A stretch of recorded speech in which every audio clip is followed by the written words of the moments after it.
Hello everyone, here are the latest market news on August the 8th, 2019. Global stocks rise as China sets higher rate of yuan.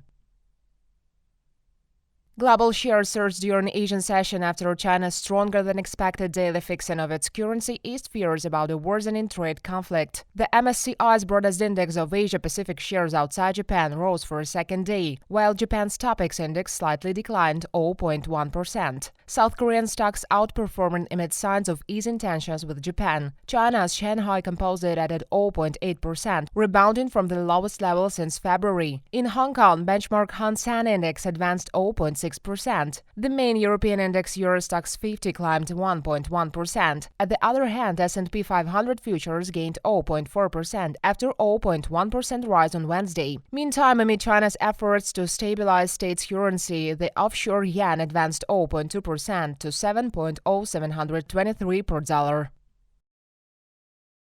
Oil advances amid expectations of production cut.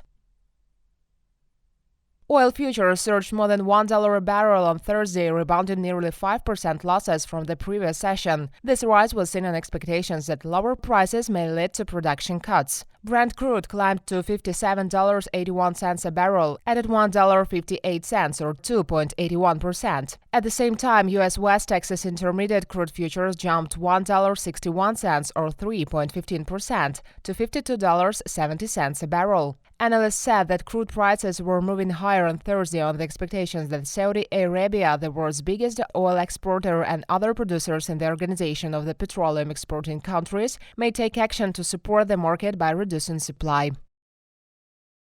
Nestle starts to sell Starbucks coffee in China.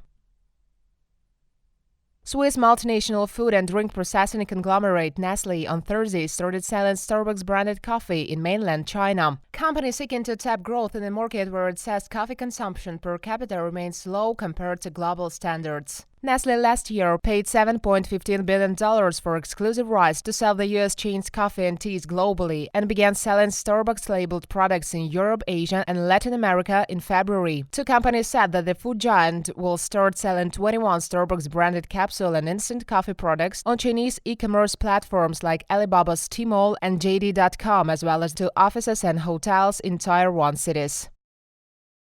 Dollar falls amid stabilization of risk sentiment.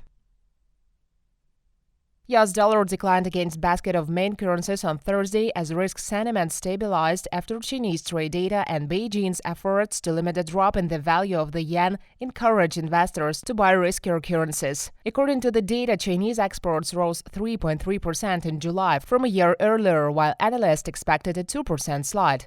Meanwhile, policymakers in China fixed the daily value of the yuan at the firmer level than many had expected. The dollar was mainly steady at 97.58, but it weakened 0.1% versus the Australian dollar and the British pound. On global markets, risk sentiments were maintained by wave of rate cuts among world countries. This week, New Zealand joined India and Thailand in cutting interest rates, with growing expectations that other major central banks will join in further easing monetary policy.